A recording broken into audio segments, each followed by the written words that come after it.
تواصل المملكة المغربية منذ استرجاع أقاليمها الجنوبية سعيها الدؤوب لنهضة هذه الربوع الغالية، لكن ما يحدث اليوم ليس مجرد تنمية عادية، بل هو ثورة عمرانية واقتصادية غير مسبوقة. منذ إطلاق جلالة الملك محمد السادس للنموذج التنموي الخاص بالأقاليم الجنوبية سنة 2015 بغلاف مالي تجاوز 85 مليار درهم، تحولت الصحراء المغربية إلى ورش بناء مفتوح لا يهدأ. هذه الرؤية الملكية الاستراتيجية جعلت من الأقاليم الجنوبية صلة وصل حيوية بين المغرب وعمقه الإفريقي، وواجهة بحرية أطلسية منفتحة على العالم. وتتزامن هذه الطفرة الاقتصادية مع انتصارات دبلوماسية متتالية تجسدت في توالي الاعترافات الدولية بمغربية الصحراء، وافتتاح العشرات من القنصليات في مدينتي العيون والداخلة. المشاريع الاستثمارية المغربية اليوم لم تعد مجرد حبر على ورق، بل أصبحت ركيزة أساسية تعزز مبادرة الحكم الذاتي كحل وحيد ونهائي للنزاع المفتعل. من الموانئ الضخمة إلى طرق التجارة القارية، ومن الطاقات المتجددة إلى المدن الذكية، يسعى المغرب لجعل هذه الأقاليم قاطرة للتنمية في إفريقيا بأسرها. في هذا الفيديو سنسافر معاً إلى جنوب المملكة لنتعرف بالتفصيل على أضخم 10 مشاريع عملاقة في طور الإنجاز، والتي ستغير وجه الصحراء المغربية للأبد. لكن قبل أن ننطلق في هذه الرحلة، المرجو دعمنا بالإعجاب بالفيديو، الاشتراك في القناة، وتفعيل جرس التنبيهات ليصلكم كل جديد. المشاريع المندمجة للطاقة الريحية تيسكارد وبوجدور. لا يمكن الحديث عن الصحراء المغربية دون الحديث عن طاقة الرياح. لقد أصبحت هذه الأقاليم البطارية الخضراء للمملكة، ومحوراً رئيسياً لتحقيق هدف المغرب المتمثل في الوصول إلى 52% من مزيج الكهرباء الوطني من مصادر متجددة بحلول 2030. في هذا الإطار يبرز مشروع محطة رياح بوجدور بقدرة 300 ميجاوات وباستثمارات تبلغ 5.4 مليار درهم.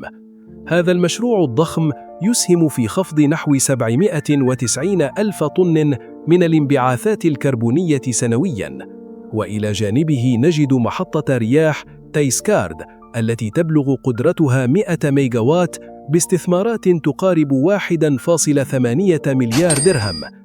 هذه المحطات تدخل ضمن مشروع طاقة الرياح المدمج الذي يتم تطويره بشراكة مع كبرى الشركات العالمية مثل ناريفا المغربية وإينيل الإيطالية وسيمنز، مع ميزة رائعة هي أن شفرات التوربينات الريحية يتم تصنيعها محلياً بأياد مغربية. مشروع داهامكو للهيدروجين الأخضر بالداخلة. نبدأ قائمتنا بمشروع طاقة سيجعل من المغرب قوة عالمية ضاربة في طاقة المستقبل. تستعد مدينة الداخلة لاحتضان مشروع عملاق لإنتاج الهيدروجين الأخضر والأمونيا الخضراء، يمتد على مساحة شاسعة تتجاوز 553 ألف هكتار. هذا الاستثمار الضخم الذي يتم بتمويل مشترك بين المغرب ودولة الإمارات العربية المتحدة تبلغ قيمته حوالي 25 مليار دولار. المشروع ستنفذه شركة داهامكو المغربية الإماراتية، ويهدف في مرحلته الأولى إلى إنتاج 1,000,000 طن من الأمونيا الخضراء سنوياً. سيساهم هذا المشروع الاستراتيجي في خلق أكثر من 3,100 فرصة عمل، وسيتم توجيه الإنتاج نحو الأسواق الأوروبية المتعطشة للطاقة النظيفة، خاصة عبر ممرات التصدير نحو هولندا وبلجيكا، مما سيعزز مكانة المغرب كمركز عالمي موثوق لإنتاج وتصدير الطاقة الخضراء. استكمال الطريق السريع وتوسعة مقطع الداخلة إلى الكركرات. لعلكم سمعتم بمشروع القرن، الطريق السريع تزنيت الداخلة الممتد على مسافة 1055 كيلومتراً، والذي تم الانتهاء منه وافتتاحه بالكامل أمام حركة المرور، محققاً حلم ربط شمال المملكة بجنوبها بشريان لوجستي عالمي. لكن الطموح المغربي لم يتوقف عند الداخلة. تستمر حالياً وبوتيرة متسارعة أشغال توسعة وتقوية الطريق التكميلية التي تربط مدينة الداخلة بالمعبر الحدودي الكركرات. هذا المقطع الحيوي يتم توسيعه وتأهيله لاستيعاب التدفق التجاري الهائل والمئات من الشاحنات التي تعبر يومياً نحو موريتانيا والسنغال ودول غرب إفريقيا. هذا الطريق ليس مجرد إسفلت، بل هو الشريان البري الأول الموثوق الذي يربط قارتي أوروبا وإفريقيا عبر البوابة المغربية، مما يعزز دور المغرب كفاعل رئيسي في منطقة التجارة الحرة القارية الإفريقية. مشروع إعمار شبه جزيرة الجويرة من طنجة العالية إلى الجويرة الغالية، هذا الشعار الذي ردده المغاربة لأجيال أصبح اليوم واقعاً ملموساً وورشاً استراتيجياً قيد التفعيل. تتواتر التقارير الموثوقة عن توجه مغربي حازم لتعمير مدينة الجويرة التي تقع في أقصى نقطة بالجنوب المملكة. هذه المنطقة الاستراتيجية التي بقيت شبه مهجورة لسنوات تستعد للتحول إلى مركز حضاري ومينائي نابض بالحياة، مدعومة بالتقارب والشراكات الاستراتيجية الدولية للمغرب، وعلى رأسها الاستثمارات الفرنسية والأوروبية. وتشير المعطيات إلى التخطيط لإنشاء ميناء حديث وبنية تحتية متطورة في الجويرة، مما سيحقق مكاسب جيوستراتيجية كبرى. هذه الخطوة ستضع حداً نهائياً للأطماع الانفصالية إلى الوصول إلى المحيط الأطلسي، وستعزز التكامل الاقتصادي والتجاري مع الجارة موريتانيا ودول غرب إفريقيا. على الساحل الجنوبي للمحيط الأطلسي وعلى بعد 40 كيلومتراً شمال مدينة الداخلة، ينبض المشروع الأضخم والأكثر استراتيجية في تاريخ الأقاليم الجنوبي، ميناء الداخلة الأطلسي العملاق. هذا الصرح المينائي هو بمثابة طنجة مد الجنوب، وتجسيد فعلي للمبادرة الملكية الأطلسية التي تهدف إلى منح دول الساحل الإفريقي غير المطلة على البحر مثل مالي والنيجر وبوركينا فاسو منفذاً استراتيجياً نحو المحيط الأطلسي. تتجاوز التكلفة الإجمالية للمشروع 12.6 مليار درهم، والأشغال اليوم تسير بوتيرة أسرع من المتوقع، حيث تجاوزت نسبة تقدم الأشغال 53%، مع اقتراب اكتمال الجسر البحري الضخم بطول 1300 متر. يضم الميناء منطقة اقتصادية وصناعية بمساحة 1000 هكتار، ويحتوي على 3 أحواض ضخمة مخصصة للتجارة الدولية والصيد البحري وإصلاح السفن، ليكون بوابة إفريقيا نحو الأمريكيات والعالم. المركز الاستشفائي الجامعي وكلية الطب بالعيون. في الماضي كان سكان الأقاليم الجنوبية يضطرون لقطع مئات الكيلومترات نحو أكادير أو مراكش لتلقي العلاجات المعقدة. اليوم هذا الأمر أصبح من الماضي. يبرز مشروع المركز الاستشفائي الجامعي CHU بالعيون كأكبر صرح طبي في الصحراء المغربية. يمتد هذا المستشفى العملاق على مساحة 180 ألف متر مربع، بطاقة استيعابية تبلغ 500 سرير، وتكلفة إجمالية تبلغ 1.2 مليار درهم. الأشغال في هذا المشروع بلغت مراحله النهائية، وتجاوزت نسبة الإنجاز 85 إلى 90%، ويتم حالياً تزويده بأحدث المعدات التكنولوجية الطبية في العالم. والأهم من ذلك أن هذا المستشفى يأتي موازياً لافتتاح كلية الطب والصيدلة بالعيون التي بدأت بالفعل في تكوين أطباء الغد، لما سيجعل من المدينة قطباً طبياً وعلمياً يخدم المغاربة ويستقطب طلبة ومهني الصحة من الدول الإفريقية الشقيقة. مشروع ملعب الداخلة الكبير، استعداداً للاستحقاقات الرياضية الكبرى التي سيحتضنها المغرب وتلبية للشغف الرياضي لشباب الأقاليم الجنوبية، تم الكشف عن مشروع ملعب الداخلة الكبير. هذا الصرح الرياضي الذي صممه المهندس المعماري المغربي عبد لحلو سيكون منشأة حديثة ومتعددة الاستخدامات بسعة تتراوح من 15,000 إلى 20,000 متفرج.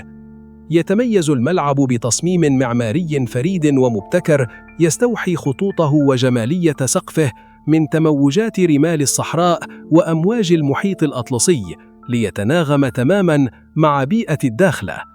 تم تخصيص ميزانية تقدر بحوالي 260 مليون درهم لتنفيذ المشروع الذي سيمتد على مساحة 50 هكتاراً، ولن يكون هذا الملعب مجرد فضاء لمباريات كرة القدم، بل سيشكل نواة لقرية رياضية متكاملة تحتضن مواهب المنطقة وتستضيف تظاهرات إفريقية ودولية.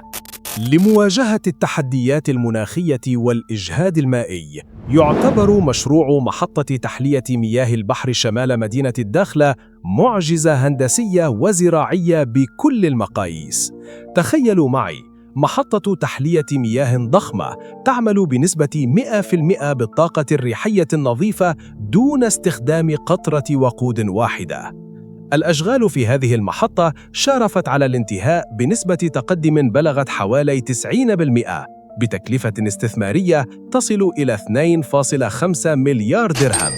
ستنتج المحطة 37 مليون متر مكعب من المياه العذبة، سيخصص جزء منها لتأمين مياه الشرب لساكنة الداخلة والمناطق المجاورة، بينما سيتم توجيه 30 مليون متر مكعب لإنشاء محيط فلاحي مساحته 5000 هكتار. هذا المشروع سيخلق آلاف فرص العمل، وسيحول الكثبان الرملية إلى مزارع خضراء تنتج أجود أنواع الخضار والفواكه. مشاريع الفلاحة المستدامة واستصلاح الصحراء. رغم قساوة المناخ وجفاف الطبيعة، نجح المغاربة في ترويض الصحراء. يشهد الجنوب المغربي اليوم نهضة زراعية غير مسبوقة، تعتمد على الابتكار والتكنولوجيا الحديثة، مثل الزراعة داخل البيوت المغطاة وتقنيات الري الموضعي الدقيق. مؤسسات وطنية مثل مؤسسة فوز بكراع إلى جانب مستثمرين خواص أنشأوا ضيعات فلاحية نموذجية تنتج أجود أنواع الطماطم الكرزية والمليم والفواكه الحمراء التي تجد طريقها مباشرة نحو أرقى الأسواق الأوروبية والأمريكية والروسية. هذه المشاريع لا تساهم فقط في الأمن الغذائي وتوفير العملة الصلبة، بل خلقت دورة اقتصادية كاملة توفر مناصب شغل قارة لشباب وشابات الأقاليم الجنوبية وترفع من مستوى المعيشة في المنطقة بشكل ملحوظ. النهضة السياحية العالمية في الداخلة. بشريط ساحل ساحر يمتد ل 667 كيلومتراً وخليج هادئ مساحته 400 كيلومتر مربع، تحولت الداخلة من مدينة هادئة إلى واحدة من أشرس المنافسين على خريطة السياحة العالمية، حتى أطلق عليها لقب مالديف إفريقيا. تستثمر الحكومة والقطاع الخاص بكثافة في البنية التحتية السياحية من خلال بناء منتجعات إيكولوجية فخمة تحترم البيئة وربط المدينة برحلات جوية مباشرة مع كبريات العواصم الأوروبية مثل باريس ومدريد وغيرها. لقد أصبحت الداخلة الوجهة الأولى عالمياً لعشاق الرياضات المائية مثل الكايت سيرف، وتستضيف سنوياً بطولات العالم في هذا المجال. الرؤية السياحية تهدف إلى مضاعفة عدد الأسرة الفندقية لاستقبال مئات الآلاف من السياح الباحثين عن تزاوج فريد بين سحر الكثبان الرملية وعظمة المحيط الأطلسي. في الختام، ما رأيناه اليوم ليس سوى غيض من فيض. المشاريع في الصحراء المغربية لا تعد ولا تحصى، وهي رسالة واضحة للعالم أجمع: المغرب في صحرائه والصحراء في مغربها، ليس فقط بالتاريخ والشرعية، بل بالإسمنت والحديد، بالموانئ والمستشفيات، وبالتنمية البشرية التي لا تتوقف. من خلال المبادرة الملكية الأطلسية، المغرب لا يبني مستقبله وحده، بل يمد يده لجر قارة إفريقيا بأكملها نحو الازدهار المتبادل، جاعلاً من الأقاليم الجنوبية منصة عبور نحو المستقبل. والآن جاء دوركم أعزائي المشاهدين. بعد أن تعرفنا على هذه الطفرة التنموية الجبارة، برأيكم ما هو المشروع الذي ترون أنه سيحدث التأثير الأكبر والأقوى للاقتصاد المغربي والإفريقي خلال السنوات العشر القادمة؟ هل هو ميناء الداخل الأطلسي أم مشاريع الهيدروجين الأخضر؟ شاركونا آراءكم وتوقعاتكم في خانة التعليقات بالأسفل، فنحن نقرأها ونتفاعل معها كلها. لا تنسوا دعمنا بالإعجاب بالفيديو ومشاركته مع أصدقائكم لتعم الفائدة، والاشتراك في القناة مع تفعيل جرس التنبيهات ليصلكم كل جديد وحصري.